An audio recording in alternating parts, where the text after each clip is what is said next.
Hello and welcome to Micro Brew Hall of Fame edition. My name is JR Radcliffe, joined on the other line by my Milwaukee Journal Sentinel colleague, Curt Hogg. Big day for the Milwaukee Brewers. CC Sabathia named to the Baseball Hall of Fame. He was a first ballot selection. He got just south of 90% of the vote. He needed 75%. So fairly smooth sailing for Sabathia, who, as many Brewers fans know, as all Brewers fans know, spent just really 3 months, three and a half months in the city of Milwaukee pitching for the Brewers. It was a glorious 1 year arrangement. The Brewers traded for him from Cleveland midway through the year, and he went on a magical run. Probably the best run of his career.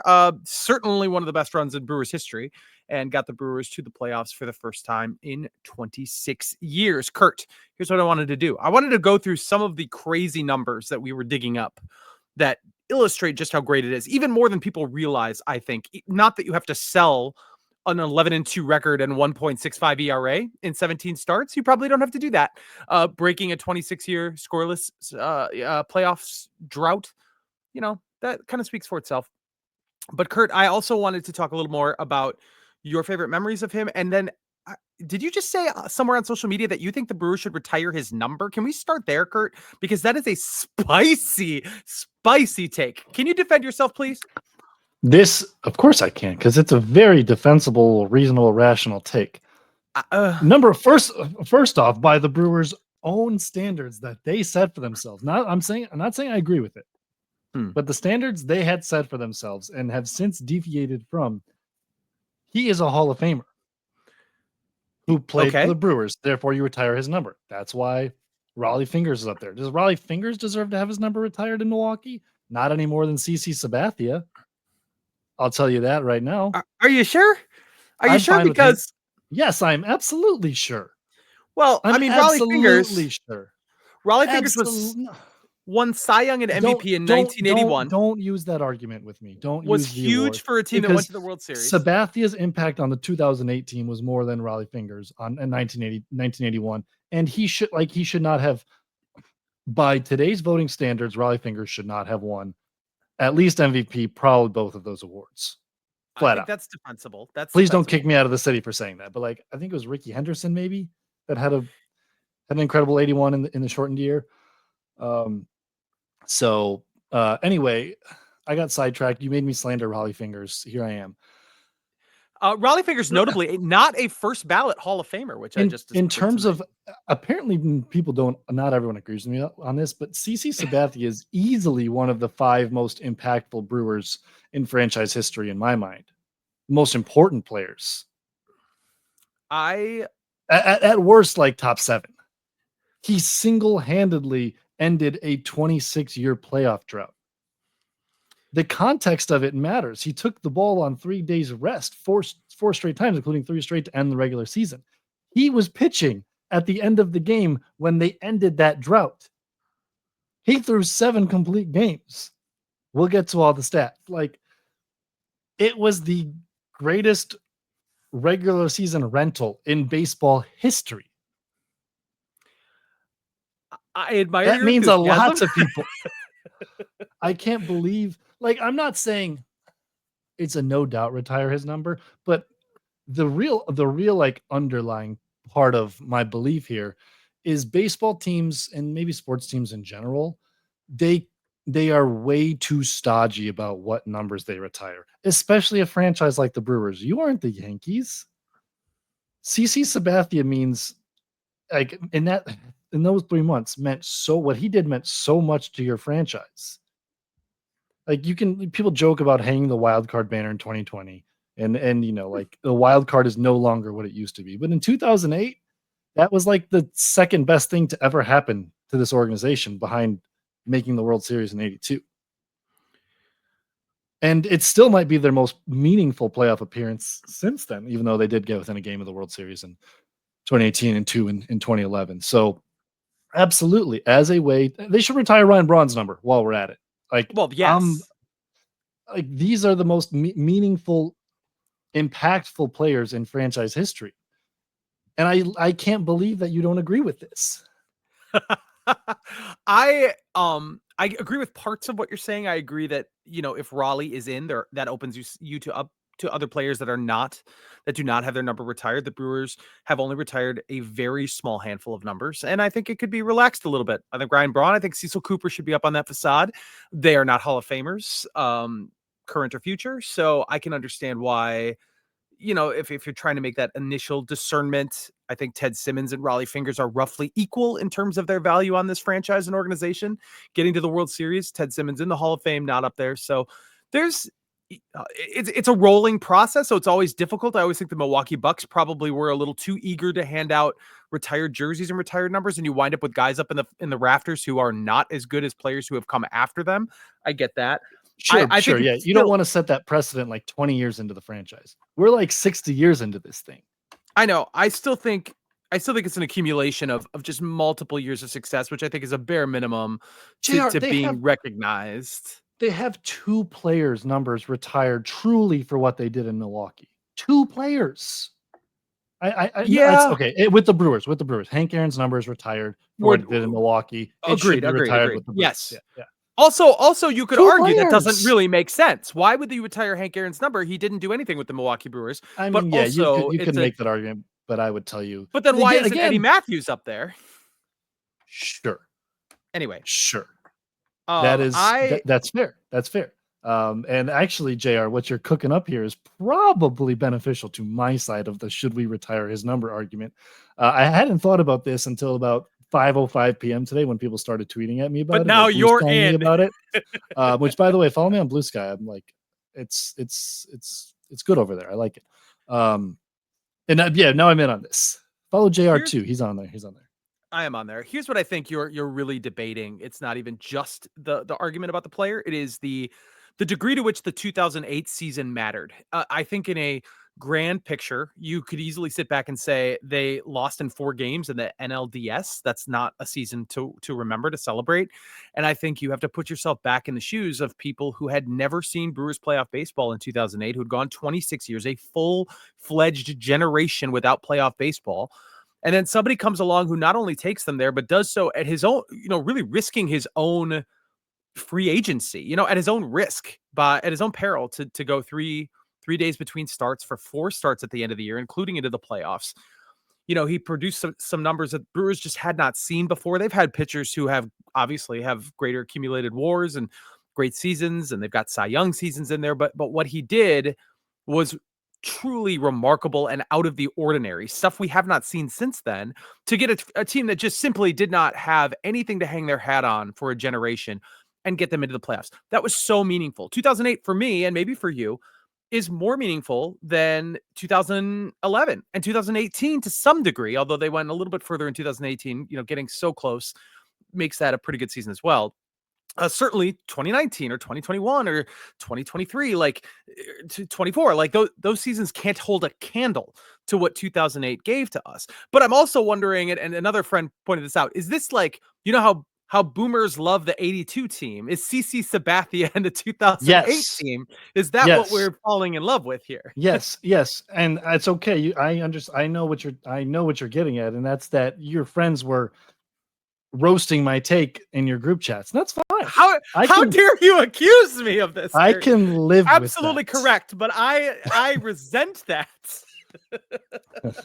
So I resent that comment because you know what I feel about the 1982 team. But the difference is we don't trot the 2008 team out every week. That's true. Gabe Kapler, it would be interesting if Gabe Kapler showed up every so often. It is absolutely true that, to me, a kid who grew up in Brown Deer, the 2008 team is to what an entire generation the 1982 team is. Yeah. But like, in a way, isn't the 2008 team the same to like the generation that loves 82? You went 26 years without making the playoffs. But defensible. I mean, they had made it in 81, but yeah, the World Series aspect is key here. You only get one series in 1982. I mean, the Brewers technically are further away from the World Series in 2008. They were a wild card team, which is something that didn't exist. I think it's pretty fair to say 1982 was a much better team than what you had in 2008 logistically. we just didn't have this singular performance. We didn't have anything like this, even with franchise members winning MVP like Raleigh Fingers did, even like Robin Yount did. It wasn't this singular, although Robin Yount's 1982 season is unquestionably the best offensive season in Milwaukee Brewers history. I certainly would go to the mat for that. Unquestionably? I shouldn't say unquestionably. It is. Christian Yelich in 2018 and 2019 absolutely have a case. 2019, yep, especially those seasons have a case. There's a Braun year in there too, either whether it's 11 or 12. I think it might have actually been 12. Oh no, I think 11 was better. Okay. Yount clears all of this, but I agree that it's debatable. What Sabathia did was obviously one of a kind. I still don't think you hold up the 2008 team so much higher than everything else that's come in Brewers history. I know you do. I do, and I respect that. I do. I think I'm like in the position I'm in because of that team. Well, like that made that I went from like kid who really liked baseball to like this is amazing. This is the best. It opened a door. I think you could argue that the changing landscape of baseball probably made it easier. There were just simply more playoff spots available. There was revenue sharing. Things made it easier for the Brewers, but it opened a door. They did have a little bit of a down period after that, but then came back in 2011, rebuilt themselves into a playoff caliber team that went to the NLCS. 2014, they were a playoff caliber team and just fell short. 2017 just fell short. 2018, NLCS Game 7. And from then on, they are a playoff fixture, really. So, you could say that they're... Go ahead. I'm just curious about this. Sorry. I have to ask. Who are the 5 most important Brewers or meaningful Brewers in franchise history? Well, obviously, Yount and Molitor. Yeah, sure. I would say, I guess I want to know, why do we need 5? Why is that the precise number you're looking for? That's where I'm putting CC. I'm putting him in the top 5. Like they have 2 guys' numbers retired. I'm like, yeah, I get it. I get what you're saying. They're precious about it. Retire more numbers, but why? Well, why? The Brewers have not won anything. They have never won a World Series. Let's say the Fingers. Why is the bar so high? The Fingers thing is, let's say, a little bit of a mistake. Now it's still defensible, but a mistake. Hank Aaron is more symbolic because of what he did in Milwaukee prior to coming to the Milwaukee Brewers. So you're left with just Yount and Molitor. Those are 2 guys who spent all but just a couple years. You're talking about 4 decades combined of Major League Baseball, and all but a couple of those years are with the Brewers, and they're first ballot Hall of Famers, and they are, the true faces of this franchise. Sabathia is not the face of this franchise. I mean, we love him. He is revered over and over, but like no one thinks of him when they think Milwaukee Brewers. That's not a face that pops into their head. So I think, Sabathia is a Hall of Famer. He's first ballot Hall of Famer. And there are people who associate him most, or at least very significantly in a lot of cases, with 3 months in Milwaukee. Like there are people that picture him as like they will remember his career not by the Cy Young, not by the World Series, but by his time in Milwaukee. I think it's trying to. You could argue it's trying to claim something that isn't yours. I mean, no one nationally thinks of him as a Brewer. He's a Yankee or a Guardian or Cleveland Indian. I disagree with that. I think there's that problem, and also I think 3 months, Curt, just isn't a career. It isn't a retire your number level career. His achievements are incredible. No doubt. But like you have to have a longevity. There has to be a longevity piece when you're talking about retiring a number. That's somebody who's built a relationship with the city and the franchise that has lasted a lot longer than 4 hot months in 2000. Yeah, like Raleigh Fingers had a year and a 1.5 good years here. Yeah. Remember, absolutely. He was okay. Again, yes, that is a challenging comp, but he was at least here 4 years. He was pretty dang good for, I would say, 3 of them. One of them is strike shortened, so it's weird. But like he also, I mean, you could also argue a lot of the same things you would argue about Sabathia, and that the trade to acquire him was a signal that they were really serious about going for it, about becoming that next level team that they had proven they could be in the late 1970s and then into 1980. I mean, you could say a lot of the similar stuff that you would say about Sabathia, and Fingers was pretty great at what he was good at. I think we're gonna need to move on, but I will summarize briefly the bullet points of why I'm right. 1, teams should loosen the restrictions on retiring numbers to include more franchise greats and franchise icons. 2, context matters. 3, the context of the Brewers is that CC Sabathia's second half in 2008 is the greatest, like, contextually single season performance in franchise history, maybe. Certainly on the pitching side. And what else do you need? That's it. He's as impactful as they come in context. I think there should be some recognition of his half season that isn't quite this level. Somewhere in the stadium, you can have some sort of monument to 2008. There's already a mural on the third level of a lot of major moments in Brewers history. Something that commemorates him. He's not yet on the Wall of Honor because technically he wasn't eligible by their precepts. He is now as an inductee into the Hall of Fame. He will obviously join the Brewers Wall of Honor. I think he should probably be given something greater than that, but not like Walk of Number Fame, up there. not retired We care number. way too much about jersey numbers being retired. I'll just say it. While we're at it, no, I'm not even going to give my Bucks jersey numbers that they should retire take because that might send this thing into flames. Well, they should retire number 34 for Ray Allen. For Ray, yeah, And poor then guy. and Terry Cummings. Poor guys. and maybe someone else who comes along. Who's to say? Real quickly before we leave the retired numbers conversation, because we could always come back to asking about Ryan Braun, whether we think his number should be retired. Ryan Braun is going to be on that. Ryan Braun is going to be on the Hall of Fame ballot next year. Now, you and I'm not even going to, I assume you're not even going to try to argue that Braun has a case for someday making the Hall of Fame. No one thinks nor should he. Nor should he. Do you think, though, performance or will he survive the first year as a guy who gets enough votes to carry over into a future year? I don't think so. No. Okay, that's interesting. I think the pure numbers are enough. Like if you compare his career to others, he's probably like 45, 50 WAR, MVP, a bunch of all-stars, some high MVP finishes. Like the peak was great. Mhm. Just on pure numbers, probably not a Hall of Famer, but I could see him getting up to like 40% by the end, maybe even 50%. Like some weird cases sometimes catch on. It's difficult to predict which ones will. But like Yeah. A-Rod's still not at 40%. Right. So and that's unanimous, if not for not PEDs. just steroids, not just PEDs, but the failed test in the drug testing era. On top of it, you have Braun, the whole lying saga and all the stuff that went along with it. Like his was really messy, and that left a very sour taste in a lot of baseball people and writers' mouths. And we know how they treat those guys. And like there's a very clear hard line for a majority of writers, because A-Rod didn't even get 40%, of like, did you fail a test in this era when the rules were clearly established? Like Bonds didn't even get in, but he still got more votes than A-Rod and Manny and et cetera did. Yeah. And in fact, to factor in, like it's not like overly crowded as of a ballot, but like there's still ways to vote for 10 guys without voting for Braun.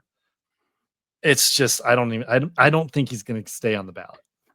Yeah, I'm with you. I think I thought by now we'd reach a point where there'd be more forgiveness for those connected to PEDs, but really we haven't seen any of those guys get in. Not Clemens, not Palmeiro, not Bonds, not McGuire, not Sosa, and obviously Braun coming out and lying about it definitely hurts his cause further. A-Rod is a very good comp, I think, in that sense, and of course A-Rod's numbers are beyond reproach if you're talking about straight statistics. All those guys, statistical marvels, none of them in. Ryan Braun is not a statistical marvel. He missed enough time that he does not stack up with those cases.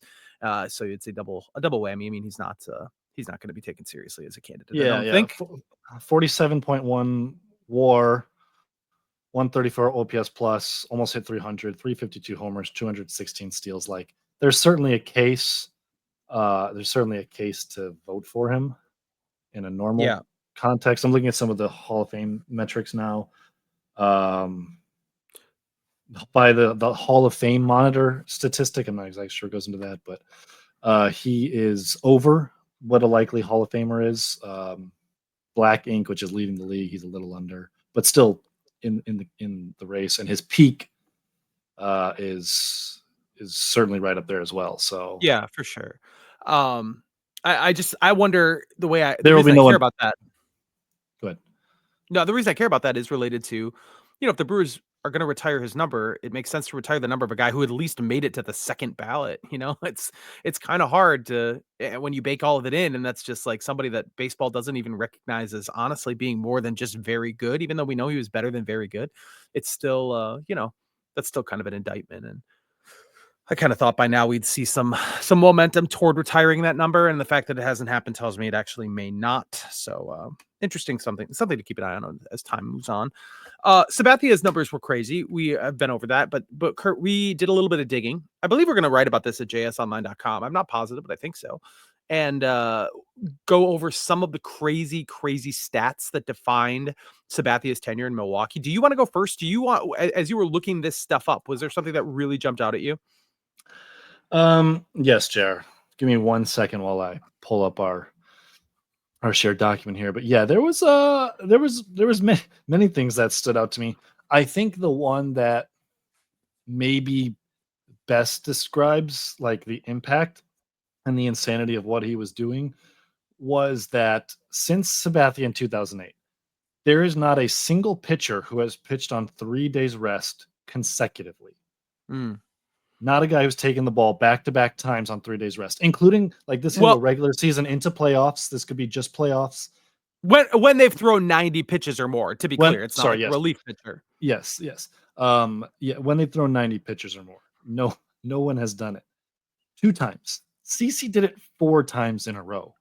Yeah, truly unbelievable stuff. Just And incredible stuff to me, and obviously we all know that, he's gonna be a free agent right after that, and, like, his agent was telling him not to do it, and he did it. yeah, famously sort of tuned out his agent so that There he could are continue. there are Brewers pitchers who did not do this. Who are you talking about, Curt? Corbin Burns did not do this.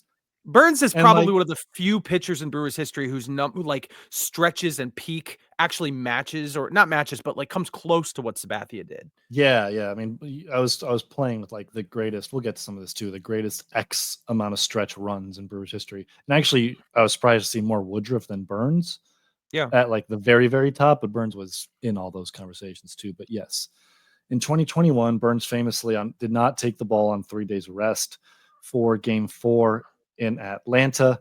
Now, like, I get it. I get it to somewhat of a degree. Like, even if they win that game, they still have to like win Game 5. So he could have just like win Game 4 and then he can pitch Game 5 on full rest. Like, maybe there's an argument there, but that it is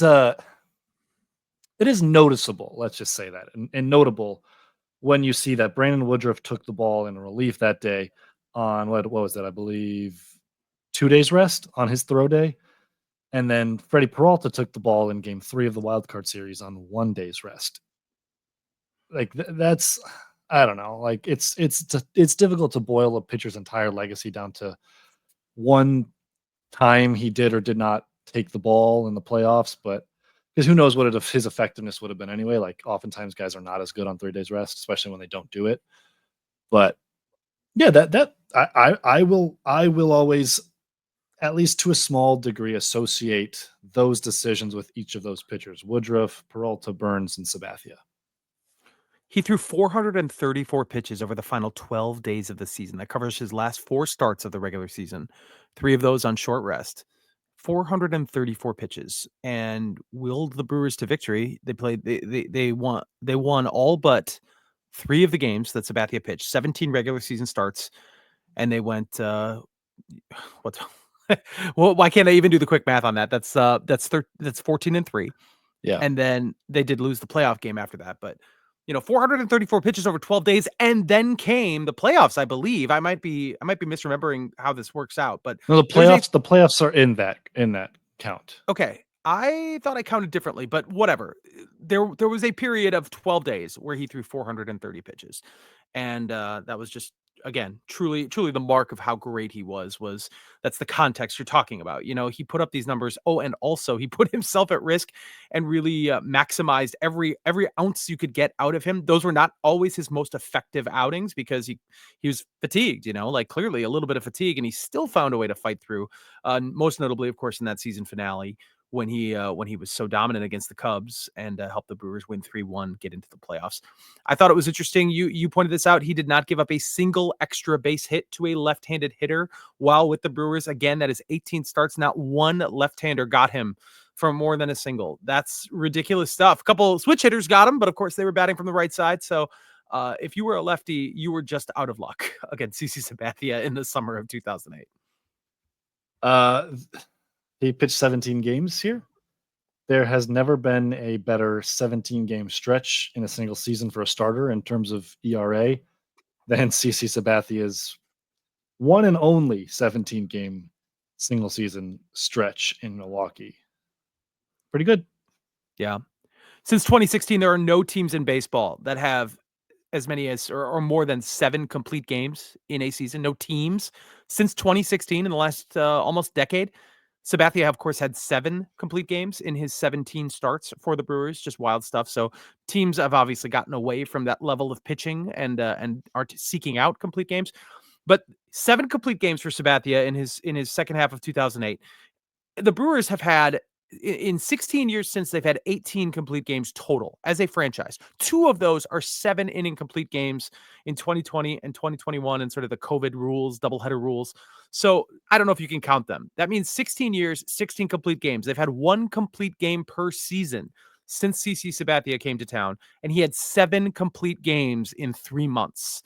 That's an extraordinary amount of pitching. I mean, he pitched to time, like some of those are dominant performances, and some of those, like a couple, he gave up like double-digit hits, like, and still they kept turning to him, and he kept delivering, and I some of those things would have, like, today Ned Yost would have been like, what is he doing? He's killing this incredible pitcher. He's going to get this guy hurt. He would have been killed for it for sure. And part of it too, I think, was the Brewers bullpen. You just keep the big fella in there. I'm not turning the ball over to any of these cats that are not named CC Sabathia unless he is clearly ineffective or he's throwing like 120 pitches or it's like a 5-run game. Yeah. No chance. Or even if it's a 5-run game, maybe that's even more reason to let him ride. Yeah. I don't know. Do we have any others, JR?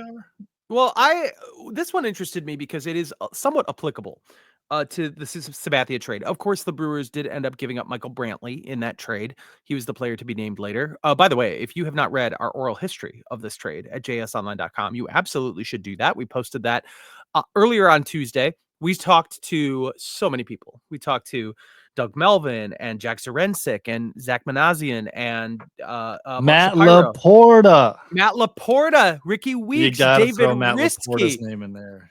We do. We got a lot of people on record talking about this trade, and it was super fun to look back at it and some of the elements, some of the fun stories that led up to it. But the Brewers did give up something. Michael Brantley had a great career for Cleveland and for Houston, made multiple All-Star teams. It sort of reminded me of another trade that happened in 1987, which is before my time to a small degree, but the Detroit Tigers acquired Doyle Alexander, who is 37, I think, at the time. And they acquired him for a very young pitcher by the name of John Smoltz. John Smoltz ended up being pretty solid. Had a good career, Hall of Fame career with the Atlanta Braves. Everyone knows this. And so they've always been hammered in history as making this terrible trade to get a veteran pitcher and giving up a future superstar. At the same time, Doyle Alexander, like Sabathia, was kind of amazing in 1987 after the Tigers got him. They got him in August. They only got him for 11 starts. The Tigers did not lose a single one of those starts. Alexander went 9-0. He crushed it. The Tigers go to the ALCS. They lose to the Twins. Actually, Alexander lost 2 games in the ALCS to Minnesota, who ended up, of course, going on to the World Series and winning. So that's interesting. But he comes back the next year, age 38. He's an all-star for the Tigers again. He's really quite good. 39, he was really bad. He led the league in losses. The Tigers won like 59 games, and that was that. And John Smoltz was now already an all-star and on his way to superstardom. I don't hold the Sabathia trade anywhere near in that regard, but Doyle Alexander is one of 3 guys, and Sabathia's in this too, in the 90 years since they started keeping track of this stuff. to win his first 8 decisions since a midseason trade with a new team, which is what Sabathia did. He went to 9-0, I believe, before he incurred his first loss against the Cubs in September. So there's no doubt in your mind. I don't think there's doubt anywhere, but Curt, there's no doubt in your mind that this trade was a good trade, right? I mean, you've talked, well, obviously you want to retire his number. Okay. But like, do you think anyone has a case for Yeah, saying, well, no, actually they came out behind? I mean, like Guardians fans, Cleveland fans got to be happy with it too. Of course. You're like, this is like if Joey Ortiz turns out to put up 25 WAR with the Brewers and plays in a World Series with them. Of course, like Brewers fans are already happy with the trade, relatively speaking. So, but there's probably some Brewers fan out there who is so Moneyball pilled that they're like, oh, we missed out on 21.7 career WAR from Michael Brantley. Well, that's We more could than have Sabathia had in Milwaukee.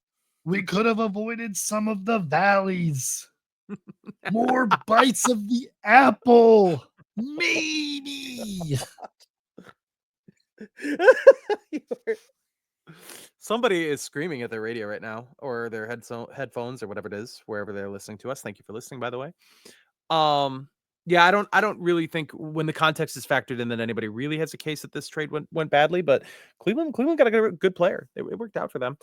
By the way, respect to another guy who I think should have his number retired before CC Sabathia. Not that his number should be retired, but I would rank him ahead of him. Ben Sheets and Sabathia. They're still the last pair of teammates to have 3+ shutouts in the same season. I would put both those numbers up together. Why not? Beautiful. Both of them with 3 shutouts that season. It has not happened since then. Sabathia and Sheets, of course, nobody gets shutouts anymore because they don't pitch complete games anymore. And then they themselves were already the first pair to do that since 1998, when no John Smoltz, but the other two in the Braves rotation, Greg Maddux and Tom Glavine, turned the feet. That's pretty dang impressive. That's pretty cool. We've talked to Ben Sheets in recent years here too with his induction to the Wall of Honor. He's talked about the Sabathia years. It's bittersweet for him because he got hurt, was unable to pitch in that postseason. But it's easy to forget how important Ben Sheets was to the 2008 team. He was really, really, really dang good. He started the All-Star game, and it's just a question of whether or not he, could stay healthy. And unfortunately, it didn't work out there at the end. But he was very important to that team. Real quick, just because I'm curious, I'm looking up Sabathia's 2009 postseason game logs when he won a World Series with the Yankees. Yeah. He was pretty dang good. Yeah. 5 starts in these playoffs. All 5 were quality starts. His shortest one was 6 2/3 innings. He gave up 1 earned run in 3 of the 5. Was 3-1 for the record. Yeah. He's talked about how the Brewers situation sort of trained him for that experience. Like 2007, he was really good. He won the Cy Young with Cleveland, but he wasn't good in the playoffs. And then he came to Milwaukee. The ALCS was rough. Then he came to Milwaukee and had the best stretch of his career. But again, he ran out of gas in the playoffs. Completely understandable because the man had run out of bullets, I think. But then he came back in 2009 and put it all together. He had the good regular season, great playoffs, won a World Series. Really was kind of stepping stones to where he ended up in his career. What are the memories that really stick with you? I mean, obviously, and we'll close it on this. Obviously, the finale, it was huge, legendary moment. But what do you think about what else? What else resonates when you think of his time? I'm sure I have a feeling you might mention a certain August afternoon in Pittsburgh, but tell me what you think.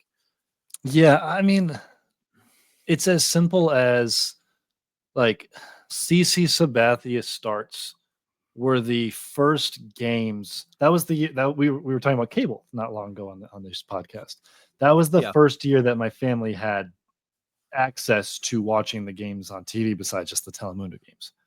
So many of my, like almost all of my very first recollections of watching the Brewers on TV, like on a nightly basis, revolve around CC starts. Like I can't recall most individual games from that year, but I sure as heck can recall most of his starts. That first Rocky start, we went to the second game. We were sitting in the upper deck. Like I can still remember watching his homer go out, and I'm like, "That's hooking. That's hooking. That's hooking."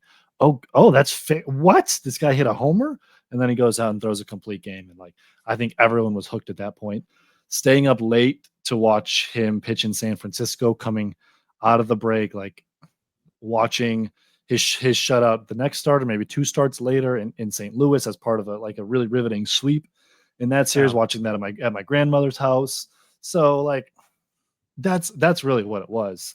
I, for the first time in my life, associate Brewers games with where I was when I watched them, and it's like all CC Sabathia starts. Yeah. You could convince me that the Pirates series later that year is the greatest regular season series in Brewers history, or at least recent Brewers history. You could convince me of the Tigers series in 2018 to close the year to end up forcing that game 162. But the Cardinal series that you mentioned, Sabathia's outing was just really kind of the least exciting of the 4 wins. It just felt like everything was coalescing around the Brewers for me at that moment. They won 3 games in the 9th inning or later, and then Sabathia pitches a shutout in the middle there too. It felt like, okay, they're so real right now. They just went to St. Louis and won all 4 games, and they were all exciting. And Sabathia is like a guaranteed win every time he goes out. I was so lucky, so lucky to be in the building working for both his first start, which is one of the most electric environments I've ever been to. It was not his best start. It was a little ugly. The Brewers actually got pretty lucky in that game. A Ryan Spilborgh's pulled muscle saved them from giving up the tying run. But that game was so incredible on a Tuesday night in Milwaukee. And then the finale, I was there working, and I've told this story before, how I tried, journalistic neutrality was a little tough to preserve there, because, you yourself are also living with the weight of 26 years and pacing around and being in the cafeteria when Dan Uggla hits the home run for the Marlins against the Mets to put is it Florida or Miami at that point? Florida, I think, to put them ahead. And then the Braun home run, not believing it at first when you see it in the air. Was it not Dan Uggla? Was it Wes Helms? Sorry, Wes Helms. Dan Uggla came Okay. next. Both of them homered in that Oh, game. they both Wes homered? Helms, Okay. I couldn't Wes remember Helms the the order. go ahead. Dan Uggla the insurance run. Dan Uggla's insurance run is airs on the broadcast. Again, I didn't see this live because I was there, but seconds before Ryan Braun steps into the batter's box to face Bob Howery. So it was just like all timed very, very beautifully. Sabathia had a barehanded stop, or like I think that's to end the 8th. Which is very memorable to me, and just seeing that ball go out, and the nerves. I remember the days leading up to the trade, sort of like, there's no Twitter, so you didn't really have a lot of resources to try and figure out where the information is coming from. You're going to kind of blogs and weird websites that have heard things. It was a different day and age. Like, going back, I'm sure you did the same, going through some of our archives, Yeah, and just like seeing reports in the paper of basically the beat writers asking Doug Melvin straight up about the CC Sabathia trade, and he like gives them earnest answers. right. I know. It's just a totally bizarro world scenario. Like, Yeah. like think about the Roki Sasaki like mystery over it. Like, Right. how difficult it was to get any news even about the Brewers on that, no matter how hard you tried. Just different era, which is kind of fun to think about from our perspective. The Cubs trade for Rich Harden either the next day or the day after. I remember there was an employee there who had been a Cubs fan, and it's just like, well, Harden's even better than Sabathia. And I remember being like, I'm going to punch you. That's ridiculous. I mean, you might be right, because Sabathia wasn't like having a great year with Cleveland. So I just was like, stupid Cubs going out there and trying to ruin the moment. But of course, it didn't end up mattering, because people don't remember Rich Harden's season in Chicago in 2008. They remember Sabathia's in Milwaukee. A lot of incredible moments. We have a lot of stuff at jsonline.com. All of the Wisconsin connections to the Hall of Fame, a look back at some of his biggest moments with the Brewers, of course, reliving that 2008 finale against the Cubs. There were so many details. There's so many details I forget. Carlos Zambrano pinch hitting after it was initially thought that he'd be the starter for that game. Cubs did a bullpen game that night. A lot of quirky little details. Ray Durham playing a big role, Mike Cameron, et cetera, et cetera. So that's all up there for you at jsonline.com. CC Sabathia, Hall of Famer. Curt, any last thoughts? Retire 52, maybe. Because of Jimmy Nelson? For others. Because Jimmy Nelson, who definitely has more career WAR as a Brewer than CC Sabathia? You sure about that? I'm not sure about that. I shouldn't have said it out loud. Please be true. All right, look it up. Look it up if you turn this podcast off. Why don't you look it up while I'm signing off? Because sign off, and I will look this up. Which one? Baseball Reference or Fangraph? Baseball Reference. A Baseball Reference. Let's just do it. Does Jimmy Nelson have more career WAR than CC Sabathia? Curt, I think you're crazy about retiring that number, but It is certainly worth celebrating CC Sabathia's role with the Brewers in 2008. Probably unequivocally my favorite season of Milwaukee Brewers baseball. That's going to do it though for this edition of Microbrew. Talk to me, Curt. Talk to me.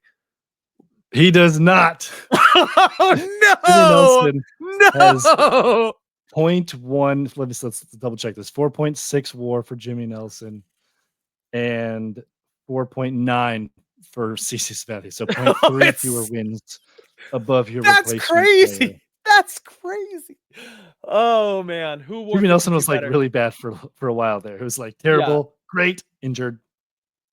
That's a good point. It's a good point. He has a complete game, I believe, on the ledger. I want to He say does. So. He did. for him. He did have a complete game. That's crazy. I think it was announcer Herb Score who once remarked upon a player having a 12 for 52 line. He said, "Well, I'm not very good at math, but even I can tell you that's above 500." I don't think it was. I think it was more like 24 for 50. 21 for 52. I don't remember what it was. It was much closer, but it was definitely not 500. Anyway, we got to get out of here. You got to go. But thank you for tuning in to this edition of Microbrew. We'll be back when the Brewers make a move. Anytime, guys. And we'll talk about that then. See you later. Bye-bye.